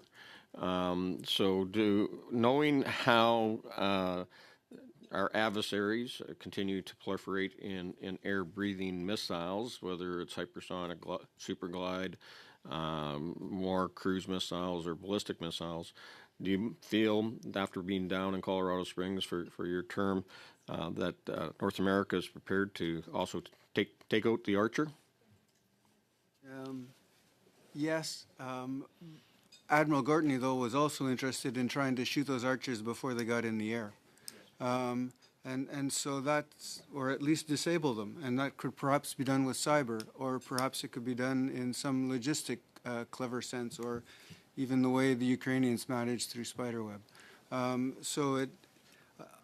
think we're moving down a path of being able to shoot the Arches once they're in our periphery, but that's probably not sufficient to deal with the kinds of threats that we're dealing with. So at Colorado Springs, we had, NORAD sitting in the middle office building. Beside it is Northcom, and Space Command was right there. Was Space Command leaving that facility and being transferred? Where'd they end up going? Florida or Alabama? Does that at all? And I think you alluded to that NORAD may become subservient to a U.S. Space Command under Golden Dome rather than having that technology and capability and command and control under NORAD? My view would be that as long as Canada demonstrates competency and a willingness and leadership, leans forward and is an active participant, that the system will ensure that proper collaboration tools are in place. I don't think it matters. To both you, General Coates, and to Professor Ferguson, you talked about that, we need to get on side. We say we're on side with ballistic missile defense, but we haven't actually made the hardcore policy decision to put us in the room in the BMD room, part of NORAD. Do we need to say that now, that we're part of ballistic missile defense, and as well provide a location to put interceptors in Canada, specifically looking towards the Arctic and the North Atlantic? I think so, yes, for the reasons that Whitney outlined about having a good, solid Canadian narrative on what it is we intend to do as a nation to defend ourselves. So I think on the one hand, it's necessary for that to achieve those benefits, but in addition, it would be helpful for the practitioners and the academics that are involved to understand what it is that Canada intends to do. Mr. Watchhorn, you have 5 minutes. Thank you, Mr. Chair. Thank you to all the witnesses for being here. Dr. Carrico, in your opening remarks, you talked about a limited defense area, and I'd like you to tell us more about that. How would you define that for Canada? What are the strategic areas that would be involved, and how would we defend those areas? Right. Well, thank you for the question. So the limited area defense is a term of art that has been used by NORAD for some time, and it has now been released in terms of the architecture for the Golden Dome idea. I'll say that there needs to be a lot more information put out about the narrative for the United States about this as well. So I like to use the metaphor of the Super Bowl football game every year. That whenever something like that happens, you know, there's an increased, heightened air defense. You can't fly your Cessna over the Super Bowl, for instance. So what I kind of expect is that you're going to see a number of Super Bowl-like bubbles that may change. It may alter over time. The Northcom commander, who is going to have the lead on Golden Dome, is going to have a lot of flexibility. The good news, he is dual-hatted as the head of NORAD. But think of small bubbles, especially for aerial threats. So you may have an underlay of additional ballistic missile defense interceptors at a couple sites for hypersonic things. But above all, it is for aerial threats, for drones and cruise missiles. Because their trajectory is not predictable, you have to have a smaller defended area. And so that was connected to my comment that not just a narrative, but to have the tough conversations that I think you're pointing to about, no kidding, what is it most important for Canada, for its command and control, for its political succession, for its military hubs and things like that. Begin to have that conversation of, no kidding, what is most important that absolutely must be defended to preclude us being brought to our knees. Merci pour la réponse. C'est très, très clair. Thank you for your very clear answer. I would like to ask my second question to Dr. Rivard-Piché. You talked about potential attacks just to test our capacity to defend ourselves. So what would you see as being a potential attack? Would it be a cyber attack? Would it be like the Chinese balloons? What would it be? I think that the attacks could take various forms. We saw that we see it in Europe, and with Russia, there's an escalation of attacks in the gray zone. So they're constantly trying out new techniques and measures to see what kind of response is triggered. We also saw a number of attacks, or rather incidents, with submarine measures, and what is the response? So we can see, because if there is a response, then it can be interpreted as something that is a national security threat. So with undersea cables, rather, what happened is that the response was legal. People were arrested and they were charged with criminal activity. So when it comes to the cyber side, they're trying to see what we can actually perceive and what we can't, and what's dangerous and what isn't. And that allows them to adapt as well. And so what is most dangerous and what worries me is that escalation, because it seems as though they think that we will not respond clearly and definitively to their various initiatives.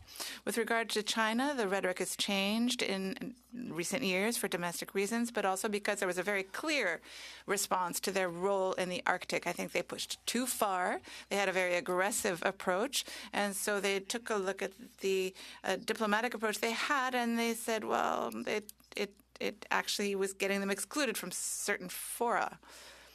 So, Dr. Coates, I see that you're nodding. So I'd like to get your perspective on this as well. So how will our adversaries push us to get us to react? And when they do push us, how should we react? I think we've seen the Chancellor of Germany say in the last week that Germany is no longer at peace with Russia.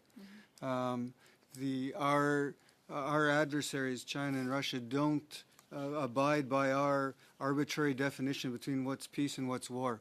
And they're in escalating competition with us to achieve their objectives. And so I think what we would like to view as a nuisance is perhaps viewed by them as their actions in terms of this escalation that Dr. Rivard-Piché just mentioned, that they're testing us at all times and trying to achieve objectives, and will keep going until they've achieved these, whether it's disinformation, whether it's foreign interference, whether it's cyber attacks. We are in competition that most Canadians, I think, blissfully unaware about, and it affects every aspect of our society, whether it's military responses by NORAD or cyber activities. In all respects, I think we have to really change our view of the threatscape that affects us. Merci beaucoup. Si on continue. Thank you very much. So perhaps we can continue talking about cyber threats. Recently, I heard that we are being attacked on a daily basis by China and Russia when it comes to cyber attacks. So I'd like to hear what you think, Dr. Lackenbauer, about that. How should we defend ourselves from cyber attacks to protect our interests? Mr. Lackenbauer, I will have to maybe respond with a letter on that one. I apologize. Monsieur Sauvage-Tremblay, you have 2.5 minutes. Oui, alors continuons notre échange. Yes, so let's continue the conversation that we were having, even though it's been interrupted somewhat. So I found it very interesting when you said that we have to depoliticize the issue because it is linked to some overstatements, shall we say, of the U.S. president. But what about the Star Wars under Reagan's administration and then with George W. Bush at the time? We were talking about the politics and the false war in Iraq, and then we had that influence as well. So why is it that this is always linked to the politicization by very controversial presidents? Do you think it's something that really is not logical? Not at all. I think that it's because there were a number of administrations that were very controversial from our point of view in the past, and yes, you're right to point out those examples. But I think that this is a very special situation because I think that the U.S.-Canada relationship that was very solid for 80 years may not be as solid as we thought it was. I think that Canada is very insulted, and I think that that has raised awareness about the fact that we are very vulnerable.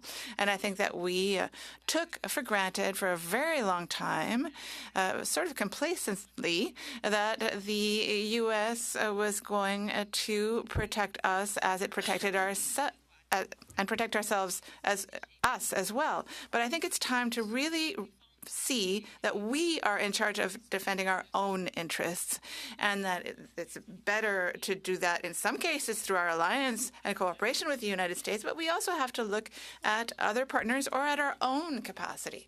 So I think that's what I want to say. Like, we cannot let national pride get in the way of national security, though. So that's important to point out as well. So we are insulted, but we have to look at the best measures that we can use to really face our true adversaries who could someday put our national security and defense in danger eventually. Question. So what do you mean that national pride should not go against security? Because as far as I understand, the reactions of President Trump, well, I mean, he talks about the 51st state on one day, but he also clearly says, you have to defend yourselves because I'm not going to defend the entire world. So it seems somewhat contradictory, would you say? Answer. Yes. But you also have to realize that the military alliance has not been questioned, and the relationship, the diplomatic relationship between Canada and the United States is still good. NORAD has not been questioned, and there was a clear willingness to find a solution to the Golden Dome together between our Prime Minister and the President of the United States. So what we have to do, however, is that we have to be able to prove that Canada is a credible and reliable ally, and we also have to have our own capacity for command and control. It cannot only be in the hands of the United States. We have to be able to defend ourselves if there's an attack. I think that ultimately, though, we also have to recognize that there is a clear value attached to an alliance with the United States, and that there are certain capabilities that are U.S. capabilities like the F-35 and the Patriot systems, for example. I'd like to now go over to Mr. Bazan. You now have 5 minutes. Thank you, Mr. Chair. Professor Ferguson, you talked about the procurement system that we have that continues. We saw political games that continue to get played with the F-35 as an example. We can't seem to make the decision to buy the only fifth-generation aircraft available to Canada to defend our sovereignty and work under NORAD. You don't think that the Defense Investment Agency will change things at all. Do you believe that the Government of Canada should just start using national security exemptions when it comes down to the importance of buying the stuff that we need that's proven as it applies to continental security? Definitely. It's very simple. We know if we want to stay in the context of NORAD, cruise missile defense, ballistic Golden Dome, I think it's the Maple Dome, I've heard what we're going to get, whatever that means. It doesn't seem to be in this country, and it's not this government, it's repeated government, doesn't seem to realize that there are certain things about the defense marketplace which, in fact, don't give us any options. And it's a function of decades of integration of our defense industries with the United States. We talk about integration economically. We are integrated in the defense side as well. And in particular, the importance of American companies owning plants here, as well as Canadian companies supplying. So if you look at key capabilities, where are they? Why are we going to try to reinvent the wheel? So if you look at things, and Gail mentioned Patriot, well, that's a national security. We don't have much choice about where we're going to go. Not least so because the Europeans don't have anything. Unless we want to go to these Israelis, they got something for us. But we sort of know where these are. And when it's very clear, and the F-35 was another example. This is it. Everyone's buying this within the Allied world. We are involved in the consortium. National security exemption is illogical because there's nothing we can do to compete, particularly if we put this, as everyone said here, that time is urgent. So I see no reason why not to. So you also talked about that we have to have a national defense strategy before we even think about a national security strategy, which is already 20 years old. Are you saying that the government's defense policies of 2017 and 2021, or no, it was 2024 when we had the defense policy update, are you saying those aren't actual strategies? No, they're not strategies. A lot of the update is a shopping list, a wish list of what we need. 2017, if you look in the context of the threat environment and what's in there, there is references to things. NORAD modernization gets referenced, but nothing's going on. They're not doing anything. The change environment after 2014 with regards to Russia and Ukraine, the events in the East China Sea and South China Sea with China, they are basically absent. They're more in 24, but again, I understand the difficulty and the time it takes to put these together, particularly because you have to marry all different sets of interests internal to national defense itself. They have to come to an agreement about what, relative to what they think the government wants. So yeah, we don't have one. I don't see one. We have pieces, but no coherence. Right, and so a national defense strategy would also include a defense industrial strategy as well? Yes. Ensure that we have some sovereign capabilities? Yes, rather than just simply record, and I understand why we don't want to spend all our money overseas, but rather than simply saying we're going to have defense industrial and technological benefits. So we're going to advance all this stuff. We need a proper strategy. Dr. Rivard-Pichet, knowing that you worked at National Defense, and now working for CDAI. Having that inside knowledge, knowing that you're working with a great organization that's populated with some of the strongest commanders that Canada had, who are now veterans. Would you agree with that? And what's the shortfalls within the department and within the government thinking on how we move forward with a strategy that looks at the threats we're dealing with and the shortfalls that we have, and how do we get from here to there and protect our sovereignty? As I said, I think we're in a moment now where we can achieve strategic maturity, but I think it has to come from the political level. We need to have very clear signals being sent to the Department of National Defense, to the Canadian Armed Forces, that this is the way to go. I actually disagree with Dr. Ferguson. I think we need a national security strategy, because the problem we're facing is not strictly about national defense. It's about the security and the prosperity of our country. And we need a real strategy that brings ways and means together about how we're going to defend and advance our national interests and our strategic interests. Mr. Mallette, you have 5 minutes. Thank you. And my question is to Dr. Ferguson.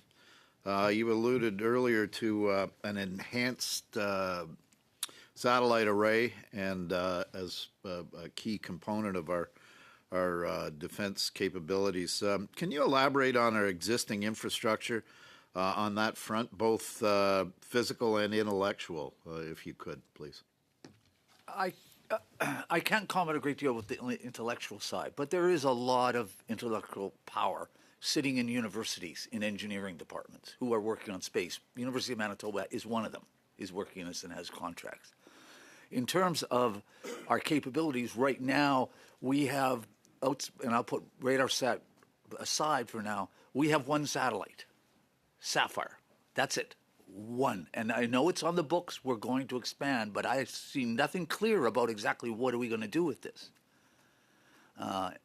It observes geosynchronous orbit, contributes to the United States Space Surveillance Network, and it's very valuable and very highly thought of, as far as I know, in the United States. But if you want another layer sensor, if you turn this, and I've talked to people about this years and years ago, if you turn it, I'm not sure how well it can look down into the realm of the hypersonic tracking, but it does potentially have that capacity to track certainly missiles in a ballistic trajectory in the mid-course phase.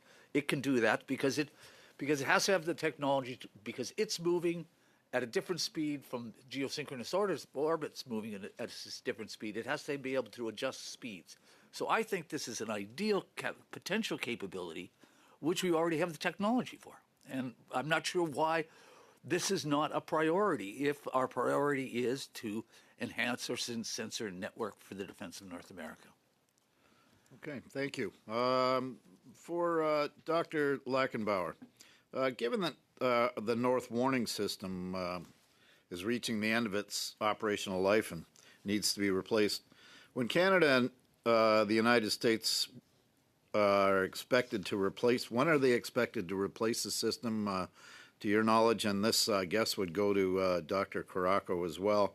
How will the new surveillance system enable further detection and identification of potential threats to North America from a pan-domain perspective, I guess?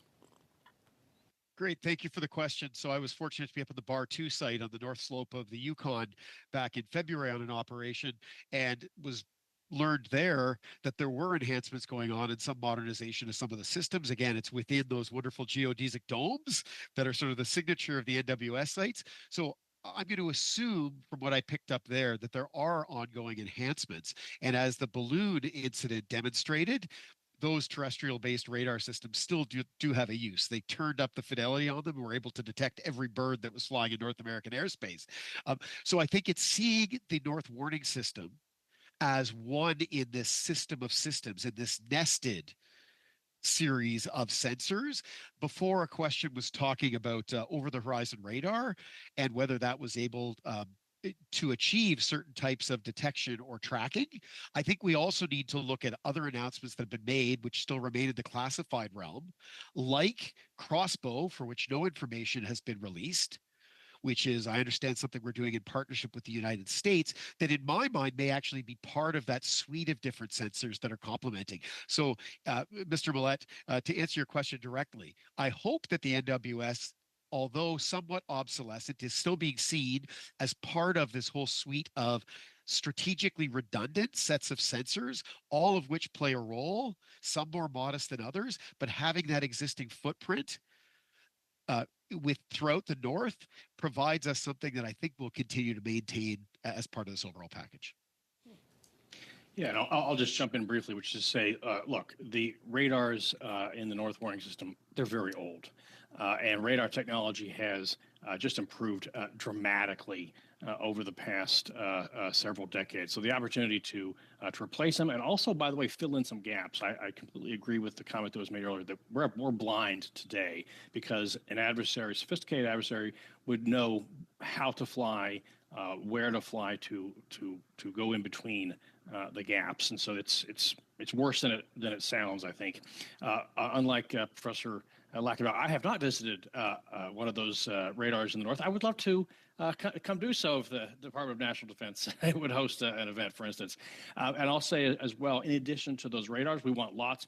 I've said before, we need a 21st century DEW line, which is the old Cold War expression. We need a 21st century DEW line with, yes, better 21st century radars, OTHRs, and as I believe he was alluding to, probably some passive sensors to be lots of different phenomenology, lots of different bandwidths. And of course, you need the S-band, probably the S-band and up for fire control quality track. But there's just lots and lots of sensors of different types is I think paramount. Thank you. We're going now into our last round. Given the time, we may be able to get three more members in. And we'll start off with Mr. Kibble. You have 5 minutes.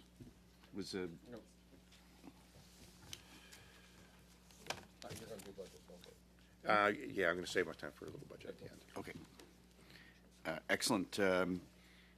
For Dr. Piché, as an expert on hybrid threats, what's your interpretation of Russia and China using scientific buoys to monitor and surveil the Arctic, and what should Canada's response be?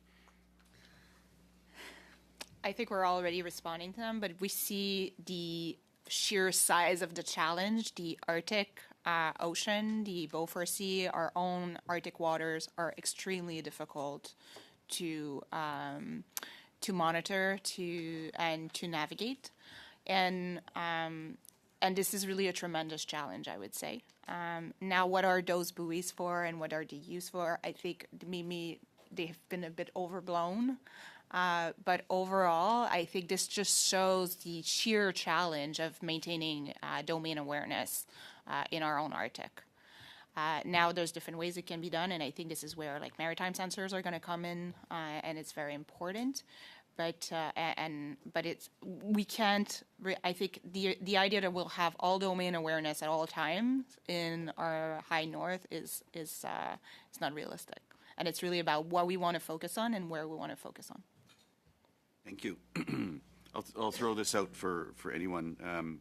We know, as we've discussed earlier, the end of the operational life of the North Warning System, and I'm just as we're moving towards a Golden Dome type system, is this going to have?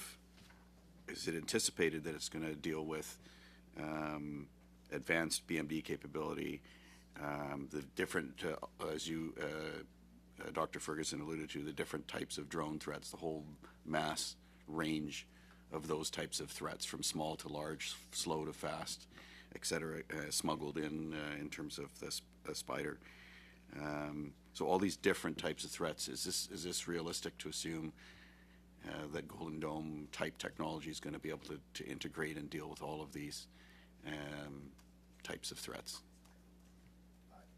I would say it is realistic, because I think we have to remember, and General Coates knows this better than I do, is and I can't remember the number that's usually thrown out in the public domain, about the number of civilian and military sensors which have feed into NORAD headquarters ever since 9/11, when those were integrated.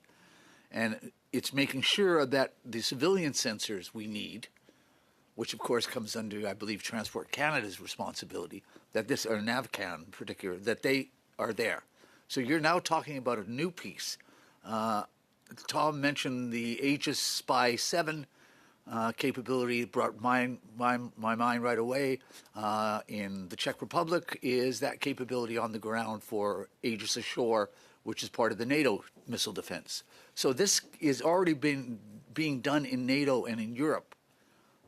And the ability to integrate that missing layer for us beyond, and I think, and again, I don't know what Tom would agree or not, beyond there's this reliance now basically on the ballistic missile early warning network at Clear, Thule, and Fylingdales. The need for backups deeper in North America. And of course, there's Beale and Cape Cod, but somewhere in Canada, I think would make a significant contribution for integrating, truly integrating from 1,000 feet to outer space into a proper integrated with command and control capabilities, AI, et cetera, that's already partially in place, in my view, in NORAD, which would give NORAD, I think, a more modernized role. And that's important. NORAD needs a modernized role because if it doesn't get modernized, it's going to sit in the corner. Thank you, Mr. Ferguson. Mr. Kibble, I'm just going to pass. I'm not sensitive to time, so I'm going to try to get Mr. Savard Tremblay in there too. Over to you, Ms. Lapointe. I'm going to give you 4 minutes. Thank you, Chair. So I have one question that I'll ask all the witnesses to respond to, but I'll start with Dr. Rivard-Piché. So what has become very apparent from the testimony we've heard today is that Canada is seeing more attempts to gain access and more attempts at disruptive effects against the networks we rely on for warning, tracking, command and control, as well as civilian critical infrastructure like finance, cellular, and even remote water systems. And I think we can agree that Russia and China are moving beyond espionage towards disruption, and the Arctic is especially exposed. So within the NORAD modernization, what must be built in from the start, technical and procedural, so that availability can be assured and the early warning and command picture remains available during a disruption? To me, what is required is already part of the plan. It's the pace at which it's going to be delivered that's the problem. So we have a solution. The technical solution is there. Like, the plan is there. It's how fast can we deliver on this so that we can actually fill the gap or close the gap that's been growing between our own, I would say, inability or unwillingness to adapt quickly and the fact that our adversary have been advancing really fast. And to me, it's really how fast can we deliver.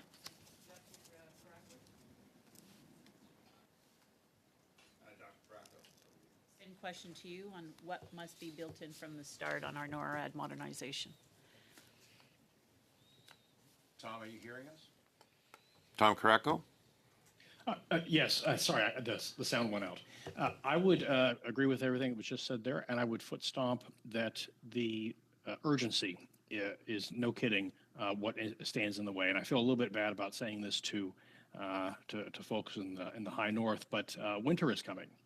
And that has not sunk in just how bad it could be. Dr. Lackenbauer?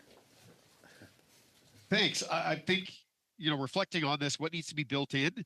A spirit of innovation. I disagree with Dr. Rivard-Piché. Not all the technological solutions are actually there. If you look at the bill that was presented respecting Golden Dome, huge allocations of billions of dollars on the U.S. side to actually develop the technology. So let's get back to a culture within Canada of really promoting, taking some risks, digging in on the R&D and S&T side and trialing things and get back to a culture of experimentation. When the DEW line was being built between 1955 and 1958 in a crash program, some of the technological elements were not in place when they were already building infrastructure. They were designing, building, experimenting on the fly. I think in the world of competition that we find ourselves now, we need to seize the initiative as Canadians and as part of this North American partnership to get back to showcasing that spirit of innovation. Thank you. Mr. Lackenbauer. Mr. Lapointe, you do have a little extra time. I was trying to give Mr. Tremblay a bit of... Can I ask Lieutenant Governor Coates to respond?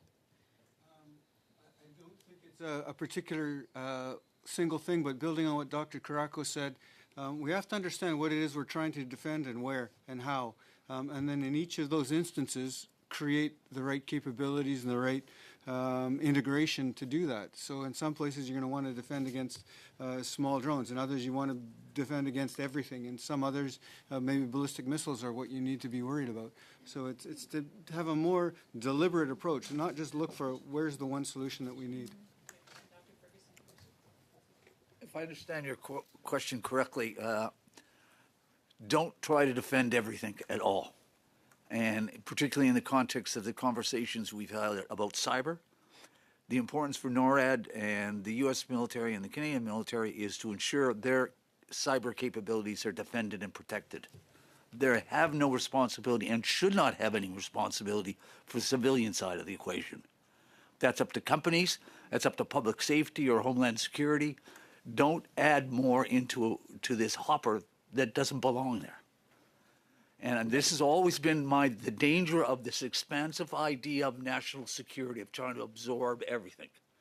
Instead of, let's recognize what the key threats are, where our priorities have to be. And for defense, cyber is, except for themselves, is not a priority. And we should stop talking about that when we talk about defense. The rest of it, yes, I agree with Gail, but that's all. Thank you. Monsieur Savard-Tremblay, you want one question and we'll wrap it up? Combien de temps à peu près, là, parce que si je How much time do I have, actually? Because I can see that we're already past our time, so I think I'll just pass my turn. For next one.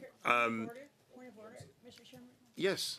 While we're on this, I would just ask that the analysts, in the same vein that Martin prepared the NORAD regions and air defense identification zones and the Canadian NORAD region site maps, could he also include that one that shows the borders for the Arctic over the horizon radar, the polar over the horizon radar, as well as a top-down bird's eye view of the North Pole and showing the satellite and the radar availability of our NATO nations that we may have to integrate with? Before we wrap up, I just want to make sure the members received the two budgets that were circulated. Did you want to discuss it? Do you want to just approve it now, or do you want to save it for an in-camera meeting? Does anybody have any questions or any apprehension? Approve both budgets. Approve? All in favor? Passed. To the witnesses, both online and here personally, thank you very much for your comments and your deliberations. They were very thorough, and I think all of us appreciate your candor and your concern. And with that, is a committee in agreement to adjourn the meeting? Meeting adjourned.